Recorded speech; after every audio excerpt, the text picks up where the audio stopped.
নমস্কার, আমি মধুবন্তী। শুরু করছি কলকাতা টিভির আর নতুন নয়, ইতিমধ্যেই প্রায় ৭০টি এপিসোড হয়ে গেছে।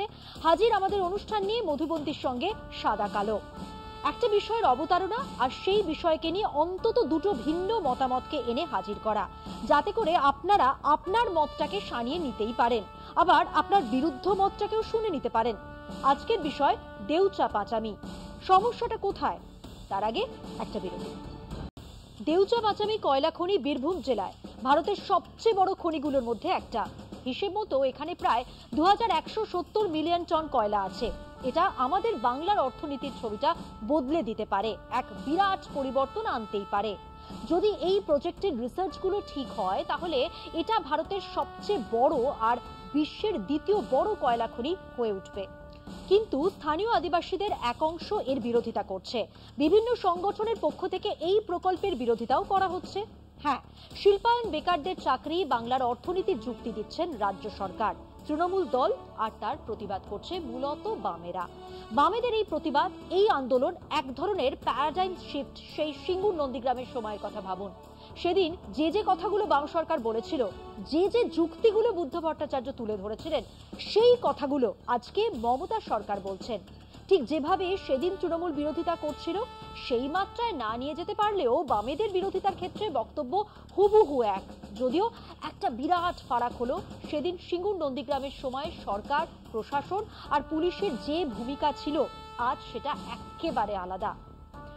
কথা বলে, আলোচনায় বসে, বুঝিয়ে সুঝিয়ে, কোথাও কোথাও ম্যানেজ করে সামলানোর চেষ্টা এখনো চালিয়ে যাচ্ছে সরকার। গণ আন্দোলনে গুলি চালাবো না বলেছিল বাম সরকার, কিন্তু কাজে ঠিক উল্টোটা করেছিলেন। মমতা কিন্তু সেটাই করে দেখাচ্ছেন।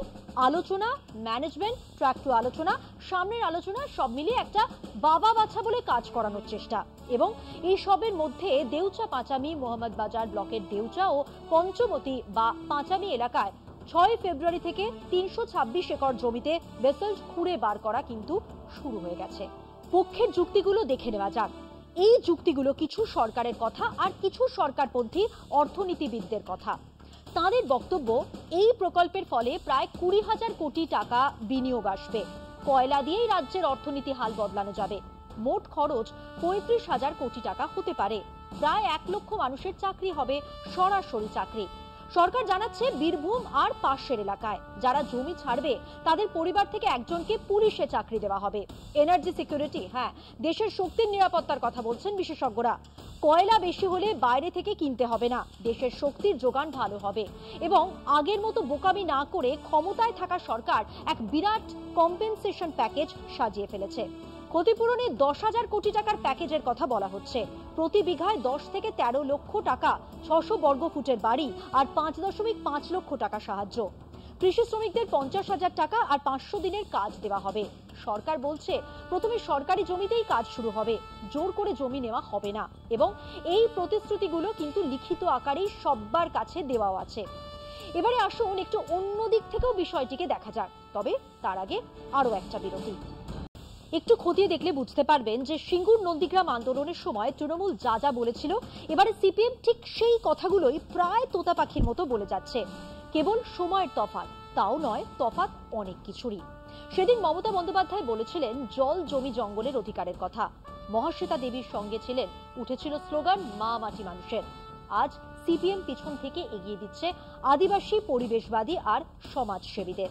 তাদের বক্তব্য এক, ২১,০০০-এর বেশি মানুষ, যার ৪৩% আদিবাসী, যাদের বেশিরভাগই সাঁওতাল, তারাই উচ্ছেদ হবেন।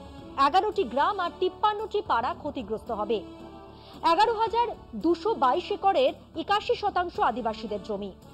২, খোলা খননে জঙ্গল, জীবজন্তু আর পরিবেশের ক্ষতি হবে। বেসল্ট খননে বিদেশি টাকা আর প্রযুক্তি লাগবে, ক্ষতি বাড়তে পারে। ৩, স্থানীয়দের সঙ্গে ভালো করে কথা হয়নি, আদিবাসী মহিলারা জমি ছাড়তে রাজি নয়, বিক্ষোভে নেমেছে। ৪, সমাজ আর পরিবেশের ক্ষতি অর্থনীতির লাভের চেয়ে বেশি হবে। ক্ষতিপূরণের টাকা সঠিকভাবে খরচ নাও হতে পারে, আদিবাসীরা দরিদ্র হয়ে যেতে পারেন। এসব বলার পরে আন্দোলন শুরু হয়েছে, কিন্তু সেই তীব্রতা পায়নি, কারণ সিপিএম এর বিশ্বাসযোগ্যতা এখন তলানিতে। ২০২৫ সালে ৬ ফেব্রুয়ারি থেকে ৩২৬ একরে বেসল্ট খনন শুরু হয়েছে, কিন্তু বিক্ষোভ থামেনি। আদিবাসীদের এক অংশ ক্ষতিপূরণ নিতে রাজি নয়। আমরা দেখেছি 2021 সালের 18ই ডিসেম্বর বিক্ষোভে মহিলারা ঝাঁটা নিয়ে প্রকল্পের লোকেদের তাড়িয়েছে। সরকারি দলের সঙ্গে আদিবাসীদের ঝামেলা হয়েছে, এখনো সেই বিক্ষোভ চলছে। দেউচা পাচামি প্রকল্পে অর্থনীতির স্বপ্ন আর সমাজ পরিবেশের ক্ষতির আশঙ্কাকে ঘিরে এক লড়াই চলছে। এই প্রকল্প চাকরি আর অর্থনৈতিক লাভ এনে দিতে পারে, কিন্তু আদিবাসীদের উচ্ছেদ আর পরিবেশের ক্ষতি সেটাও তো এক বড় চিন্তা। আসলে আরো একটু গণতান্ত্রিক পরিবেশে আরো আলোচনা আর কথাবার্তার ভিত্তিতেই একটা সমাধানে আসা সম্ভব। কিন্তু যারাই প্রতিবাদ করবেন তারাই মাওবাদী, প্রতিবাদীদের ঢুকতেই দেওয়া হবে না, এরকম গাজোয়ারি কাজকর্ম কিন্তু কোনো সমস্যার সমাধান করতে পারবে না, উল্টে সমস্যা আরো জটিল হয়ে উঠবে। এই কথাটা বিশেষ করে সরকার পক্ষের মাথায় রাখা উচিত। সঠিক নীতি দরকার, যাতে মানুষের অধিকার আর পরিবেশ দুটোই বাঁচে। মতামত জানান আমাদের sadakalo.kolkata.tv@gmail.com এই ইমেলে। আজ আসি, দেখতে ভুলবেন না সাদা কালো।